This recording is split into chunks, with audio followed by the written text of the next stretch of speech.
സ്വർഗീയ മന്ന എന്ന ബൈബിൾ പരമ്പരയിലേക്ക് ഏവർക്കും സ്വാഗതം. ഇന്ന് നിങ്ങളോട് പങ്കുവെക്കുവാനായിട്ടുള്ള വിഷയം എന്തെന്നാൽ കഴുകൻ അല്ലെങ്കിൽ കഴുകന്മാരെക്കുറിച്ച് നിങ്ങൾ പലരും പല കാര്യങ്ങളും നിങ്ങൾ കേട്ടിട്ടുണ്ടായിരിക്കാം. കഴുകന്മാരെ നമ്മൾ ആകാശത്തിൽ വളരെ ഉയരങ്ങളിൽ നമുക്ക് കാണുവാനായിട്ട് കഴിയും. അതുപോലെ വളരെയധികം ജനക്കൂട്ടം ഉള്ള സ്ഥലത്ത് കഴുകന്മാർ കടന്നു വരുന്നു എന്നുള്ളതായ ഒരു വാർത്ത നമ്മൾ അറിഞ്ഞിട്ടുമുണ്ട്. അങ്ങനെയുള്ള പ്രകാരമായ അനുഭവങ്ങളും പലർക്കും ഉണ്ട്. കഴുകന്മാരെക്കുറിച്ച് നിങ്ങളോട് പറയുവാനായിട്ട് ഞാൻ ആഗ്രഹിക്കുന്നു. കഴുകന്മാർ 60 വ്യത്യസ്തമായ കഴുകന്മാരാണ് ലോകത്തിൽ ഉള്ളതെന്ന് രേഖകൾ പറയുന്നു. കഴുകന്മാരുടെയായ സ്വഭാവം അത് വളരെ അധികം വേഗതയിൽ സഞ്ചരിക്കുവാനായിട്ട് പറക്കുവാനായിട്ട് കഴിയുള്ള ഒരു പറവയാണ് കഴുകൻ. അത് വളരെയധികം ഉയരത്തിൽ, അതായത് 30,000 അടി ഉയരത്തിൽ പോലും പറക്കുവാനായിട്ട് അതിന് സാധിക്കുമെന്ന് കണക്കുകൾ സൂചിപ്പിക്കുന്നു. അതിൻ്റെ കണ്ണുകൾക്ക് ഏതാണ്ട് 5 കിലോമീറ്റർ ദൂരം ഉള്ള അളവിൽ അതിൻ്റെ ഇരയെ വളരെയധികം സൂക്ഷ്മമായി കാണുവാനായിട്ട് സാധിക്കും എന്ന് പറയുന്നു. അതുപോലെ തന്നെ കഴുകന്മാർ സാധാരണ രീതിയിൽ വളരെ ഉയരമുള്ള പ്രദേശങ്ങളിൽ, മലനിരകളിൽ 5 മുതൽ 6 വരെ അടി വീതിയിൽ അവയുടെ കൂടുകൾ നിർമ്മിക്കുന്നു എന്ന് ഇവിടെ പറയപ്പെടുന്നു. അതുപോലെ തന്നെ നാം നോക്കുമ്പോൾ വളരെ അസാധാരണമായ ഒരു വിധത്തിൽ അമേരിക്കയിൽ ഏതാണ്ട് 20 അടി ആഴവും 9.6 അടി വീതിയുമുള്ള ഒരു കഴുകൻ്റെ കൂട് കണ്ടെത്തിപ്പെടുകയും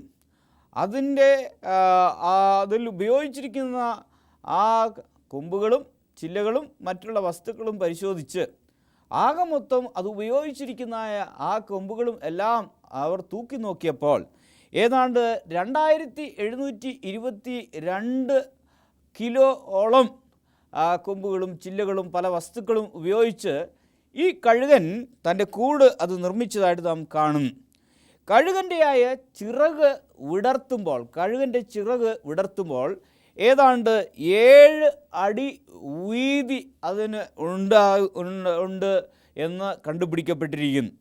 കഴുകന്മാർ അവർ എല്ലാ വർഷവും അവരുടെ കൂടുകൾ പുതിയതായിട്ട് എന്ത് ചെയ്യുന്നു, പുതിയ സ്ഥലങ്ങളിൽ അവർ പണിയുന്നില്ല. പഴയ കൂടുകൾ അവർ പുതുക്കി പണിയുകയും ആ കൂടുകളിൽ മുട്ടയിട്ട് കുഞ്ഞുങ്ങളെ വിരിച്ച് അവർ അതിൽ വസിക്കുന്നതായിട്ട് കാണും. ആയതിനാൽ കഴുകന്മാർ വളരെയധികം ഉയരമുള്ള മലനിരകളിൽ, ശിഖരങ്ങളിൽ, ഉയരമുള്ള മരങ്ങളിൽ അവ കൂട് നിർമ്മിക്കുന്നതായിട്ട് നമുക്ക് കാണുവാനായിട്ട് കഴിയും.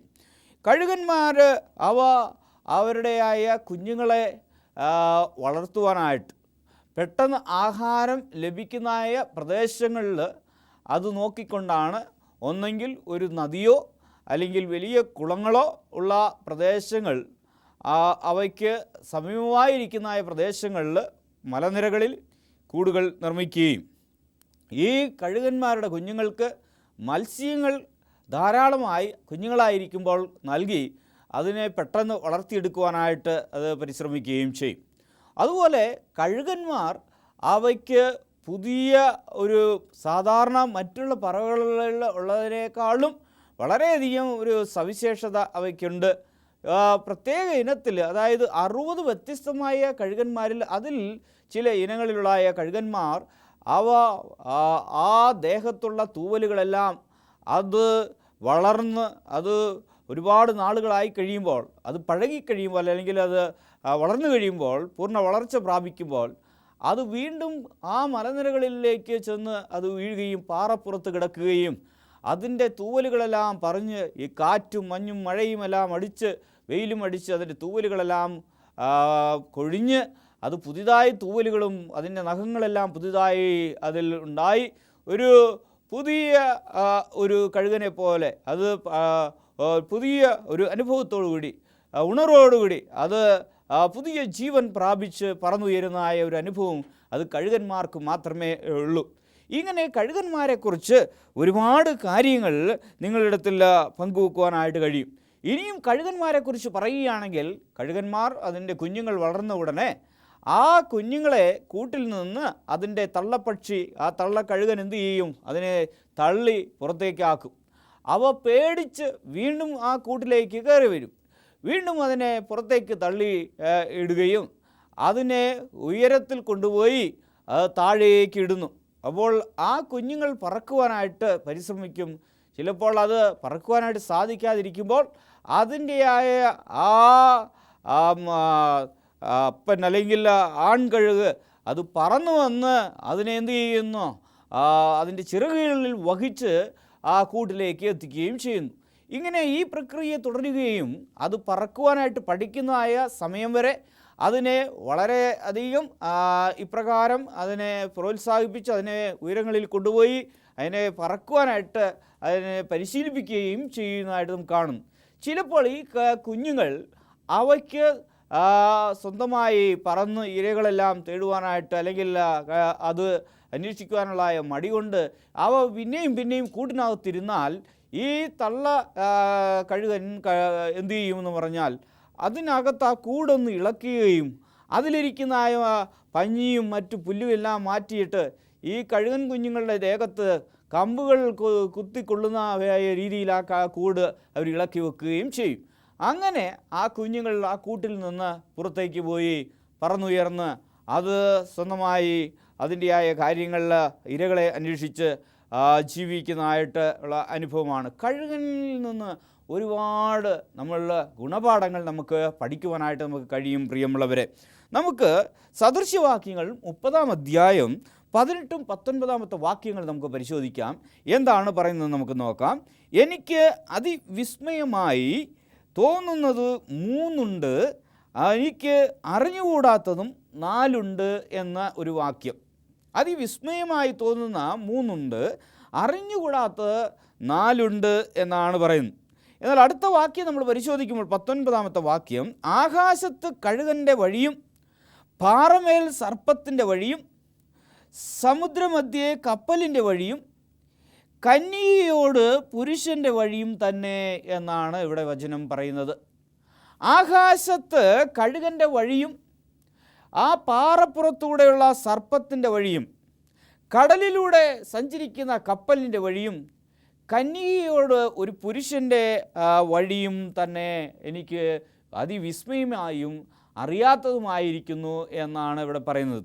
ആകാശത്ത് കഴുകൻ്റെ വഴി വളരെയധികം ഉയരത്തിൽ മറ്റ് പറവകൾ ഒന്നും തന്നെ പറന്നുയരുവാൻ കഴിയാത്ത ആ 30,000 അടി ഉയരത്തിൽ ഈ കഴുകന് മാത്രമേ പറക്കുവാനായിട്ട് സാധിക്കുകയുള്ളൂ. എന്നാൽ അത്രയും ഉയരത്തിൽ നിന്ന് അവ അതിവേഗം വളരെയധികം വേഗത്തിൽ അതിന് താഴോട്ട് അതിൻ്റെ ഇരയെ കാണുമ്പോൾ വളരെ വേഗതയിൽ വന്ന് അതിൻ്റെ ഇരയെ കൊത്തിയെടുത്ത് കൊണ്ടുപോകാനായിട്ട് അതിന് സാധിക്കുകയും ചെയ്യുന്നു. വളരെയധികം സവിശേഷതയുള്ള ഒരു പറവയാണ് ഈ കഴുകൻ. അതുപോലെ തന്നെ പാറമേൽ സർപ്പത്തിൻ്റെ വഴിയും പറയുന്നു. ഇതിനെക്കുറിച്ച് പറയുകയാണെങ്കിൽ, ഞാൻ എൻ്റെ ഭവനം ഒരു വനപ്രദേശത്താണ്. അവിടെ പാറമേൽ എന്താണ് പെരുമ്പാമ്പുകൾ ആ പാറമേൽ കയറിപ്പോകുന്ന പാടുകൾ ആ പാറക്കെട്ടുകളിൽ ഉണ്ട്. അപ്പോൾ അവിടെ വസിക്കുന്ന ജനങ്ങൾക്കറിയാം ഈ പ്രദേശത്ത് ഒരു പെരുമ്പാമ്പ് അല്ലെങ്കിൽ മലമ്പാമ്പ് ഉണ്ട് എന്ന് അവർക്ക് മനസ്സിലാക്കുവാനായിട്ട് സാധിക്കും. അതിനെ അവർ കണ്ടുപിടിക്കുകയും ചെയ്യും. ആംഗല ഭാഷയിൽ പൈത്തൺ എന്നാണ് പറയുന്നത്. അപ്പോൾ ഈ പെരുമ്പാമ്പ് മലമ്പാമ്പിൻ്റെ അതിൻ്റെയായ വഴിയും അതുപോലെ തന്നെ എന്താണ് കപ്പലുകളിൽ വളരെ ആഴമേറിയ സമുദ്രത്തിലൂടെ ആ വെള്ളത്തിൻ്റെ മധ്യേ എപ്രകാരം അതങ്ങനെ സഞ്ചരിക്കുന്നു എന്ന് കാണുവാനായിട്ട് അത് നമ്മൾ ചിന്തിക്കുമ്പോൾ തന്നെ വളരെയധികം വിസ്മയമായ ഒരു കാര്യം തന്നെയാണ്. അത് ദിശകൾ മനസ്സിലാക്കിക്കൊണ്ട് അവർ ലക്ഷ്യസ്ഥാനങ്ങളിൽ എത്തിച്ചേരുന്നത് വിസ്മയമായ ഒരു കാര്യം തന്നെയാണ്. അതുപോലെ ഒരു കന്യകയോട് ഒരു പുരുഷൻ്റെ വഴിയും അതും വളരെ വിസ്മയമായ ഒരു കാര്യമാണ്. എന്നാൽ അങ്ങനെ ഉള്ള ഒരു ജീവിതം അല്ലെങ്കിൽ അപ്രകാരം ഒരു ജീവിതത്തെക്കുറിച്ച് എന്ത് സംഭവിക്കുമെന്നും എങ്ങനെയാണ് അവരുടെ ജീവിതം മുന്നോട്ട് പോകുന്നതെന്നും പറയുവാനായിട്ട് പറ്റുകയില്ല എന്നുള്ള രീതിയിലാണ്. അതുപോലെ ഈ കഴുകന്മാരുടെ വഴിയെക്കുറിച്ച്, കഴുകനെക്കുറിച്ചാണല്ലോ നാം ചിന്തിക്കുന്നത്. നമുക്ക് തുടർന്ന് നമുക്ക് നോക്കാം. ഇയ്യോബിൻ്റെ പുസ്തകം 39 അധ്യായം 27 വാക്യം അതിൽ 30 വരെയുള്ളതായ വാക്യങ്ങൾ നമുക്ക് പരിശോധിക്കാം. അവിടെ എന്താണ് ഈ കഴുകനെക്കുറിച്ച് പറഞ്ഞിരിക്കുന്നതെന്നും നമുക്ക് ആത്മീയമായി എന്താണ് നമുക്കിതിൽ നിന്ന് പഠിക്കുവാനുള്ളതെന്ന് നമുക്ക് മനസ്സിലാക്കാം. 27 വാക്യം നമ്മൾ വായിക്കുമ്പോൾ, നിന്റെ കൽപ്പനയ്ക്കോ കഴുകൻ മേലോട്ട് പറക്കുകയും ദൈവത്തിൻ്റെ കൽപ്പനയെ അത് അനുസരിച്ച് കഴുകൻ എങ്ങോട്ട് പറക്കുന്നു? അത് മേലോട്ട് പറക്കുന്നു എന്നാണ് പറയുന്നത്. അത് മുകളിലേക്ക് പറക്കുന്നു, ആകാശ ഉയര മേഘങ്ങളിലേക്ക് അത് പറക്കുന്നു എന്നാണ് പറയുന്നത്. ഉയരത്തിൽ കൂടുവെക്കുകയും ചെയ്യുന്നത് അതെന്താണ്? ഉയരത്തിൽ എന്ത് ചെയ്യുന്നു? കൂടും വെക്കുന്നു. അതുപോലെ 28 വാക്യം, അത് പാറയിൽ കുടിയേറി രാപാർക്കുന്നു, പാറ മുകളിലും ദുർഗത്തിലും തന്നെ. 29, 30 വാക്യങ്ങൾ വായിക്കുമ്പോൾ അവിടെ പറയുന്നത്, അവിടെ നിന്ന് അത് ഇരതിരയുന്നു, അതിൻ്റെ കണ്ണ് ദൂരത്തേക്ക് കാണുന്നു, അതിൻ്റെ കുഞ്ഞുങ്ങൾ ചോര വലിച്ചു കുടിക്കുന്നു എന്ന ഒരു കഴുകൻ്റെയായ സവിശേഷതയെക്കുറിച്ച് ഇവിടെ പറയുന്നതായിട്ട് നമുക്ക് കാണുവാനായിട്ട് കഴിയും. പ്രിയമുള്ളവരെ, ഉയരങ്ങളിൽ ഉന്നതങ്ങളിൽ വസിക്കുവാനായിട്ട്, ഉന്നതങ്ങളിൽ എന്താണ് അത് എപ്പോഴും അവിടെ ആയിരിക്കാനും ഈ കഴുകന് എപ്പോഴും താല്പര്യമാണ്. അവിടെ നിന്നുകൊണ്ട് അതിൻ്റെ ഇരയെ ഞാൻ നേരത്തെ പറഞ്ഞുവല്ലോ, ഏതാണ്ട് 5 കിലോമീറ്റർ ദൂരം അതിന് വളരെ വ്യക്തമായിട്ട് കാണുവാനായിട്ട് സാധിക്കും എന്നാണ് പറയുന്നത്. അപ്പോൾ ദൂരത്തിലുള്ള കാര്യങ്ങൾ അത് വളരെ സൂക്ഷ്മമായി കാണുവാനായിട്ടും അതിന് കഴിവുണ്ട് എന്ന് ഇവിടെ പറയുന്നതായിട്ട് നമുക്ക് കാണുന്നു. നമ്മളും ഇപ്രകാരം നമ്മൾക്ക് നേരിടാൻ പോകുന്ന അല്ലെങ്കിൽ നമ്മളുടെ ജീവിതത്തിൽ നമുക്ക് വിരുദ്ധമായിട്ട് സംഭവിക്കാൻ പോകുന്ന അനേക വിധമായ കാര്യങ്ങളെ നേരത്തെ മുൻകൂട്ടി മനസ്സിലാക്കിക്കൊണ്ട് ആ തെറ്റായ പാതകളിൽ നിന്ന് അകന്നു പോകുവാനുള്ള പരിജ്ഞാനം നമുക്കുണ്ടാകണം. എപ്പോഴും നമ്മൾ ഉന്നതമായ കാര്യങ്ങൾ ഉന്നതമായ രീതിയിൽ ചിന്തിക്കുവാനും ഉന്നതമായ തലങ്ങളിൽ ആയിരിക്കുവാനും നമ്മൾ എപ്പോഴും നന്മയുടെയും എപ്പോഴും സന്മാർഗ പാതയുടെയായ അതിൽ മുൻപന്തിയിൽ നിൽക്കുവാനായിട്ട് നമ്മൾ എപ്പോഴും പരിശ്രമിക്കുകയും ചെയ്യണം. പ്രിയമുള്ളവരെ, നമ്മൾ നോക്കുമ്പോൾ പുറപ്പാട് പുസ്തകം 19 അധ്യായം അതിൻ്റെ 4 വാക്യം നമ്മൾ വായിക്കുമ്പോൾ അവിടെ എന്താണ് പറയുന്നത് നമുക്ക് നോക്കാം. ഞാൻ മിസ്രയീമ്യരോട് ചെയ്തതും നിങ്ങളെ കഴുകന്മാരുടെ ചിറകിന്മേൽ വഹിച്ച് എൻ്റെ അടുക്കൽ വരുത്തിയതും നിങ്ങൾ കണ്ടുവല്ലോ. ഞാൻ ആ മിസ്രയീമ്യരോട് ചെയ്തതായ കാര്യങ്ങളെല്ലാം നിങ്ങൾ കണ്ടുവല്ലോ. കഴുകന്മാരുടെ ചിറകിൽ ആ കഴുകന്മാരുടെ കുഞ്ഞുങ്ങളെ വഹിച്ച് എപ്രകാരം കൊണ്ട് പറക്കുന്നുവോ ആ രീതിയിലാണ് നിങ്ങളെ മിസ്രയീമിൽ നിന്ന് കാനാൻ ദേശത്തിലേക്ക് ഞാൻ എത്തിച്ചത് എന്ന് ഇവിടെ ദൈവം നമ്മൾ ഇസ്രായേൽ ജനങ്ങളോട് പറയുന്നു. അതേ രീതിയിൽ തന്നെ കർത്താവായ ദൈവം നമ്മളെയും അവൻ്റെ ചിറകുകളിൽ വഹിച്ച് നമ്മളെ ആ സ്വർഗീയ ദേശത്തേക്ക് എത്തിക്കുവാനായിട്ട് അവൻ താല്പര്യം ഉള്ളവനായിരിക്കുന്നു.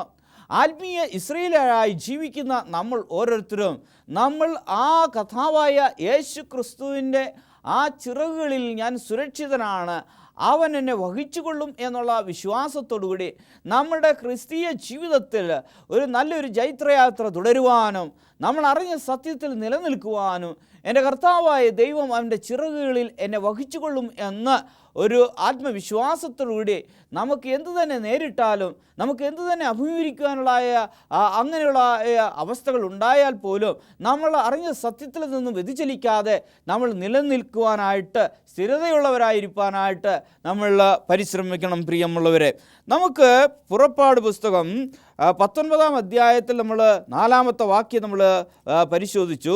മിസ്രയീമ്യരോട് ദൈവം ചെയ്തതായ കാര്യങ്ങളെല്ലാം കുറിച്ചെല്ലാം അവിടെ വളരെ വ്യക്തമായിട്ട് അവിടെ സൂചിപ്പിക്കുകയുണ്ടായി.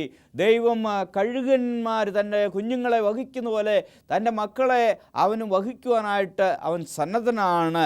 ആവർത്തന പുസ്തകത്തിൽ 32 അധ്യായം അവിടെ 11, 12 വാക്യങ്ങളിൽ എന്താണ് പറയുന്നതെന്ന് നമുക്ക് നോക്കാം.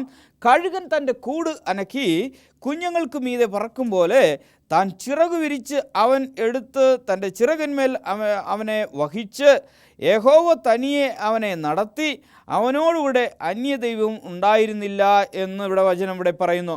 ഒരു കഴുകൻ്റെയായ ഒരു അനുഭവം ആ കുഞ്ഞുങ്ങളെ എപ്രകാരം സംരക്ഷിക്കുന്നുവോ, എപ്രകാരം ആ കുഞ്ഞുങ്ങളെ തൻ്റെ ചിറകിൽ വഹിച്ചു കൊള്ളുന്നുവോ, അപ്രകാരം ദൈവത്തെ സ്നേഹിക്കുന്ന ഒരു ദൈവ പൈതലിനെ ദൈവം അവൻ്റെ ചിറകുകളിൽ വഹിച്ച് അവൻ വഴി നടത്തും എന്നാണ് ഇവിടെ പറയുന്നത്.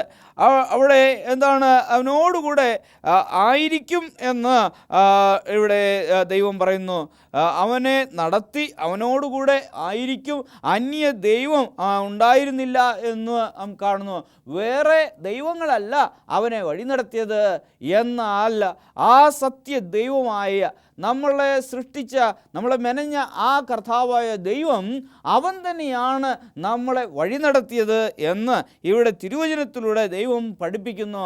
ആ ഇസ്രായേൽ ജനങ്ങളുടെ ജീവിതത്തിൽ ദൈവം അപ്രകാരമായ ഒരു വലിയൊരു അത്ഭുതവും അതിശയവും അവരുടെ ജീവിതത്തിൽ ചെയ്തതുപോലെ ഇന്ന് അന്ത്യകാലഘട്ടങ്ങളിൽ ജീവിക്കുന്ന നമ്മുടെ ജീവിതത്തിലും അവൻ ഇടപെടുവാനും നമ്മളെ വഹിച്ചുകൊള്ളുവാനും നമ്മളെ വഴി നടത്തുവാനും നമ്മളെ മുന്നോട്ട് നയിക്കുവാനും അവൻ എപ്പോഴും തയ്യാറുള്ളവനായി, അവൻ എപ്പോഴും അവൻ നമ്മളെ വഹിച്ചുകൊണ്ട് മുന്നോട്ട് പോകുവാനായിട്ട് സന്നദ്ധനായിരിക്കുന്നു എന്ന് നാം തിരുവചന സത്യങ്ങൾ നമ്മൾ മനസ്സിലാക്കുമ്പോൾ നമുക്ക് മനസ്സിലാക്കുവാനായിട്ട് സാധിക്കും. പ്രിയമുള്ളവരെ, നമ്മൾ യെശയ്യാ പ്രവചനം 31 അധ്യായം അതിൻ്റെ 5-ാമത്തെ വാക്യം നമ്മൾ പരിശോധിക്കുമ്പോൾ, പക്ഷി എന്താണ്, ചുറ്റിപ്പറന്ന് കാക്കുന്നത് പോലെ സൈന്യങ്ങളുടെ യഹോവ യെരൂശലേമിനെ കാത്തുകൊള്ളും എന്നാണ് പറയുന്നത്. പക്ഷി ചുറ്റിപ്പറന്ന് എന്താണ് കാക്കുന്നത് പോലെ സൈന്യങ്ങളുടെ യഹോവ യെരൂശലേമിനെ കാത്തുകൊള്ളും. ഇവിടെ കഴുകന്മാർ അവരുടെ കുഞ്ഞുങ്ങളെ മറ്റുള്ള ശത്രുക്കൾ വന്ന് അവിടെ ആക്രമിക്കാൻ വരുമ്പോൾ ആ ആൺകഴുകനും പെൺകഴുകനും ചേർന്ന് അതിനെ എപ്രകാരം ആ കുഞ്ഞുങ്ങളെ സംരക്ഷിക്കുന്നുവോ അതേ രീതിയിൽ, അല്ലെങ്കിൽ ഏതൊരു പറവയും അവിടെ അതിൻ്റെ കുഞ്ഞുങ്ങളെ എപ്രകാരം സംരക്ഷിക്കുന്നുവോ, ഇല്ലെങ്കിൽ നമുക്ക് സർവ്വസാധാരണമായി നമ്മുടെ വീടുകളിൽ വളർത്തുന്നതായ കോഴികൾ തൻ്റെ കുഞ്ഞുങ്ങളെ എപ്രകാരം ആ കഴുകന്മാരിൽ നിന്നും പരുന്തിൽ നിന്നും മറ്റു കാക്കകളിൽ നിന്നും എപ്രകാരം രക്ഷിക്കുന്നുവോ, ആ കുഞ്ഞുങ്ങളെ എങ്ങനെയാണ് അതിൻ്റെ ചിറകിന് കീഴിൽ ആ ചിറകിനുള്ളിൽ അത് കാത്തു പരിപാലിക്കുന്നുവോ, അതേ രീതിയിൽ ദൈവം എന്തു ചെയ്യുന്നു, ദൈവത്തിൻ്റെ മക്കളെ, അവർ വസിക്കുന്നതായ പ്രദേശങ്ങളെ, അവർ വസിക്കുന്നതായ ഭവനങ്ങളെ അവൻ കാത്തുകൊള്ളുവാനായിട്ട് സംരക്ഷിക്കുവാനായിട്ട് അവൻ എപ്പോഴും തയ്യാറുള്ളവനാണ് എന്ന് നാം മനസ്സിലാക്കണം. പ്രിയമുള്ളവരെ, നമ്മൾ ആരാധിക്കുന്ന ദൈവം ജീവനുള്ള ദൈവമാണ്, നമ്മളെ സ്നേഹിക്കുന്ന ദൈവമാണ്, നമ്മളെ വഴി നടത്തുന്ന ദൈവമാണ്. അവൻ എപ്പോഴും തൻ്റെ മക്കളെ കാത്തുകൊള്ളുവാനും അവരെ ആപത്ത് അനർത്ഥങ്ങളിൽ നിന്നെല്ലാം വിടുവിച്ച് അവരെ വഴി നടത്തുവാനും എപ്പോഴും തയ്യാറുള്ള ദൈവമാണ് എന്ന് നമ്മൾ മനസ്സിലാക്കണം. പ്രിയമുള്ളവരെ, ആയതിനാൽ ആ കഴുകൻ്റെയായ ഒരു സ്വഭാവ സവിശേഷത ഉള്ളതുപോലെ തന്നെ ദൈവം അതിനേക്കാളും ഒരുപക്ഷെ ആ കഴുകന്മാർ ചില ഘട്ടങ്ങളിൽ ആ കുഞ്ഞുങ്ങളെ അവിടെ നിന്ന് അത് നിഷേധിച്ച് അത് പറന്നകന്നു പോകുമായിരിക്കാം. എന്നാൽ ഒരിക്കലും നമ്മളെ പിരിയാതെ നമ്മോടുകൂടെ എപ്പോഴും നമ്മുടെ കൂടെ എപ്പോഴും അധിവസിക്കുവാനായിട്ട്, നമ്മളോടുകൂടെ എപ്പോഴും ആയിരിക്കുവാനായിട്ട് സന്നദ്ധനായ ഒരു ദൈവം നമ്മൾക്ക് ഉണ്ട് എന്ന് നാം മനസ്സിലാക്കണം. പ്രിയമുള്ളവരെ, ആ കർത്താവായ യേശു ക്രിസ്തുവിൽ നമ്മൾ എപ്പോഴും ആശ്രയം കണ്ടെത്തുവാനും നമ്മൾ പഠിക്കണം. ആ ദൈവത്തിൽ ആശ്രയം വെച്ചുകൊണ്ട് നമ്മൾ ജീവിക്കുകയാണെങ്കിൽ ജീവിതത്തിൽ വരുന്ന ഓരോവിധ പല പ്രശ്നങ്ങളിൽ നിന്നും നമുക്ക് അതിജീവിക്കുവാനായിട്ട് സാധിക്കും. ചിലപ്പോൾ നമ്മുടെ ജീവിതം അത് താറുമാറായി നാം നമ്മുടെ ജീവിതത്തിൽ ആടി ഉലയുന്നതായ ഒരു അനുഭവം നമ്മൾക്ക് ഉണ്ടാകാം. ഒരു പക്ഷേ നാം ആ കഴുകൻ്റെ കുഞ്ഞുങ്ങളെ ഉയരത്തിൽ നിന്ന് താഴേക്ക് അതിൻ്റെ പെൺകഴുകൻ താഴേക്ക് ഇടുമ്പോൾ ഒരു രക്ഷയുമില്ല, എന്ത് ചെയ്യും എന്നുള്ളതായ അയ്യോ എന്ന് വിളിച്ചുകൊണ്ട് തൻ്റെ ജീവൻ നഷ്ടപ്പെടുമെന്നുള്ള ഒരു ചിന്തയോടുകൂടി ആയിരിക്കുന്നതായ അങ്ങനെയുള്ള സന്ദർഭങ്ങൾ നമ്മുടെ ജീവിതത്തിൽ നമുക്ക് ഉണ്ടാകാം. ഇനി ഒരു രക്ഷയുമില്ല, എൻ്റെ ജീവിതം ഇതോട് അവസാനിക്കുന്നു, ഞാൻ എന്തു ചെയ്യും എന്ന് ചിന്തിക്കുന്നതായ അനേകർ ഉണ്ടല്ലോ. ചിലപ്പോൾ ബാധ്യതകൾ ഒരുപാട് ആകുമ്പോൾ ഇത് തിരികെ നൽകുമെന്നത് എങ്ങനെയാണ്, ഇനി എൻ്റെ ജീവനെ ഒടുക്കിക്കളയാമെന്ന് നിങ്ങൾ ചിന്തിച്ച് കൊണ്ട് ഇരിക്കാം പലരും. അങ്ങനെയുള്ള അവസ്ഥകളിൽ പോലും നിങ്ങളെ വഹിച്ചുകൊള്ളുവാനായിട്ട് ദൈവം തയ്യാറായിരിക്കുന്നു. നിങ്ങൾക്ക് വഴികളെ തുറന്നു കാണിക്കുവാനായിട്ട് ദൈവം തയ്യാറായിരിക്കുന്നു. ദൈവം അത്ഭുതകരമായി നിങ്ങളെ വിടുവിക്കുവാനും നിങ്ങളെ വഹിച്ചുകൊണ്ട് അവൻ എല്ലാവിധമായ ആ സന്ദർഭങ്ങളിൽ നിന്ന് നിങ്ങളെ മുന്നോട്ട് നയിക്കുവാനായിട്ട് അവൻ തയ്യാറായിരിക്കുന്നു. പ്രിയമുള്ളവരെ, ഞാൻ ഒരു വാക്യം കൂടി വായിക്കുവാനായിട്ട് ആഗ്രഹിക്കുന്നു. കൊലോസ്യർ 3-ാം അധ്യായം അതിൻ്റെ 1-2 വാക്യങ്ങൾ നമുക്ക് നോക്കാം. ഇവിടെ പറയുന്നത്, ആകയാൽ നിങ്ങൾ ക്രിസ്തുവിനോടുകൂടെ ഉയർത്തെഴുന്നേറ്റിരിക്കുന്നു, എങ്കിലും ക്രിസ്തു ദൈവത്തിൻ്റെ വലതുഭാഗത്ത് ഇരിക്കുന്ന ഇടമായ ഉയരത്തിലുള്ളത് അന്വേഷിപ്പീൻ, ഭൂമിയിലുള്ളതിലല്ല ഉയരത്തിലുള്ളത് തന്നെ ചിന്തിപ്പീൻ എന്നാണ് പറയുന്നത്. അപ്പോൾ നമ്മൾ ആരംഭിച്ചതായ വിഷയം ആ കഴുകനിലാണല്ലോ. അവൻ എപ്പോഴും ഉയരങ്ങളിൽ ഇരിക്കുവാനാണ് അവൻ ആഗ്രഹിക്കുന്നത്.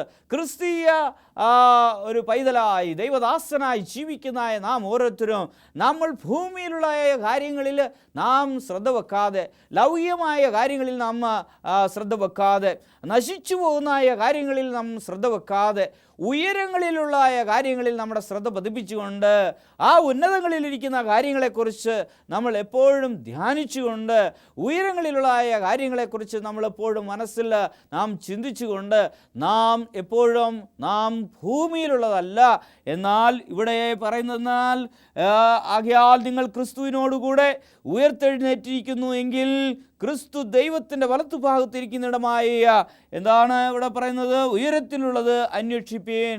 നമ്മൾ ഉയരങ്ങളിലുള്ളതായ കാര്യങ്ങൾ അന്വേഷിക്കുന്നവരായി ജീവിക്കുവാനായിട്ട് ഒരു വലിയൊരു ആഹ്വാനം ഇവിടെ കൊലോസ്യർ 3-ാം അധ്യായം 1-2 വാക്യങ്ങളിലൂടെ ദൈവം നമുക്ക് നൽകുന്നതായി കാണുന്നു. ഭൂമിയിലുള്ളതല്ല ഉയരത്തിലുള്ളത് തന്നെ ചിന്തിപ്പീൻ എന്നാണ് പറയുന്നത്. ഭൂമിയിൽ ഉള്ള കാര്യങ്ങൾ നമ്മൾ ചിന്തിക്കുമ്പോൾ നമുക്ക് വിഷമമുണ്ടാകും, നമുക്ക് ഒരുപാട് പല പ്രശ്നങ്ങൾ നമ്മൾ നേരിടുകയും നമ്മൾ പല കാര്യങ്ങളെക്കുറിച്ച് നമ്മൾ വളരെയധികം ഭാരപ്പെടുവാനുള്ള അവസ്ഥകൾ നമുക്ക് ഉണ്ടാകും. ഞാൻ അത് എന്തു ചെയ്യും, ഞാൻ ഇത് എങ്ങനെ ചെയ്യും, ഞാൻ എങ്ങനെ മുന്നോട്ട് പോകും, എങ്ങനെയാണ് എൻ്റെ ജീവിതം ഇനി പോകാൻ പോകുന്നത്, എനിക്ക് എങ്ങനെ ഈ വരുമാനം ലഭിക്കുമെന്നുള്ള ഒരുപാട് കാര്യങ്ങൾ നമ്മൾ ചിന്തിക്കുകയും നമ്മൾ ഭൂമിയിലുള്ള കാര്യങ്ങളിൽ ശ്രദ്ധ വെക്കുമ്പോൾ നമ്മുടെ മനസ്സ് ചഞ്ചലപ്പെട്ട് നമുക്ക് മുന്നോട്ട് പോകുവാൻ തന്നെ വളരെ അധികം ബുദ്ധിമുട്ടാകുന്ന സാഹചര്യങ്ങൾ നമ്മുടെ ജീവിതത്തിലുണ്ടാകും. പ്രിയമുള്ളവരെ, ആയതിനാൽ നമ്മൾ ഉയരങ്ങളിലുള്ള കാര്യങ്ങൾ അന്വേഷിക്കുന്നവരായി നമുക്ക് ജീവിക്കുവാനായിട്ട് ദൈവം പക്വതയും പരിജ്ഞാനം നൽകട്ടെ. നിങ്ങൾക്ക് ദൈവം, അല്ലെങ്കിൽ എൻ്റെ ദൈവം എന്നെ അവൻ്റെ ചിറകുകളിൽ വഹിച്ചുകൊള്ളും എന്നുള്ള ഒരു വിശ്വാസം നമുക്ക് ഓരോരുത്തർക്കും ഉണ്ടാകണം. അത് എപ്രകാരമായുള്ള പ്രതിസന്ധി ആയിരുന്നാലും ശരി, ഇനി രക്ഷയില്ല എന്ന് ചിന്തിക്കുമ്പോഴായിരുന്നാലും ശരി, അവസാന നിമിഷം അവൻ അവൻ്റെ ചിറകുകളിൽ വന്ന് എന്നെ വഹിച്ചുകൊണ്ട് അവൻ ഉയരങ്ങളിലേക്ക് പയർന്നു ഉയരും. പ്രതിസന്ധികൾ തരണം ചെയ്യുവാൻ തന്നെ ദൈവം എന്നെ സഹായിക്കുമെന്നുള്ള വിശ്വാസം നിങ്ങളിൽ ഉളവാകട്ടെ. നമുക്ക് പ്രാർത്ഥിക്കാം. നിത്യനും പരിശുദ്ധനുമായ വാഴ്ത്തപ്പെട്ട കർത്താവേ, ദൈവമേ, പ്രതിസന്ധി ഘട്ടങ്ങളിൽ തരണം ചെയ്യുവാനായിട്ട് കർത്താവായ ദൈവമടികളുടെ ജീവിതത്തിൽ എപ്പോഴും ഉണ്ടെന്നും, കഴുകൻ തൻ്റെ കുഞ്ഞുങ്ങളെ എപ്രകാരം അവൻ്റെ ചിറകുകളിൽ വഹിച്ചുകൊള്ളുന്നുവോ അപ്രകാരം ദൈവം അടിയങ്ങളെ വഹിച്ചു വഴി നടത്തുമെന്നുള്ള വിശ്വാസത്തോടെ മുന്നോട്ട് പോകാനായിട്ട് സഹായിക്കണമേ. ദൂത് കേട്ട എല്ലാവരെയും അങ്ങോട്ട് അനുഗ്രഹിക്കണമെന്ന് യേശുവിൻ്റെ നാമത്തിൽ അയച്ചുകൊള്ളുന്ന പ്രാർത്ഥനകൾക്ക് നല്ല ദൈവമേ, ആമേൻ. നിങ്ങൾക്ക് ഈ വിഷയങ്ങളെക്കുറിച്ച് എന്തെങ്കിലും നിങ്ങൾക്ക് സംശയങ്ങളുണ്ടോ, ആത്മീയമായ പുസ്തകങ്ങൾ നിങ്ങൾക്ക് ആവശ്യമുണ്ടോ, പ്രത്യേകമായി നിങ്ങൾക്ക് വിഷയങ്ങൾക്ക് വേണ്ടി പ്രാർത്ഥിക്കുവാൻ നിങ്ങൾ താല്പര്യപ്പെടുന്നുണ്ടോ, താഴെ കാണുന്നതായ അഡ്രസ്സിൽ നിങ്ങൾ ബന്ധപ്പെടുക. നിങ്ങൾക്ക് വേണ്ടി പ്രാർത്ഥിക്കുവാനും നിങ്ങൾക്ക് വേണ്ടി പുസ്തകങ്ങൾ അയക്കുവാനും ഞങ്ങൾ തയ്യാറായിരിക്കുന്നു. ദൈവം നിങ്ങൾ ഓരോരുത്തരെയും അനുഗ്രഹിക്കട്ടെ. നന്ദി, നമസ്കാരം.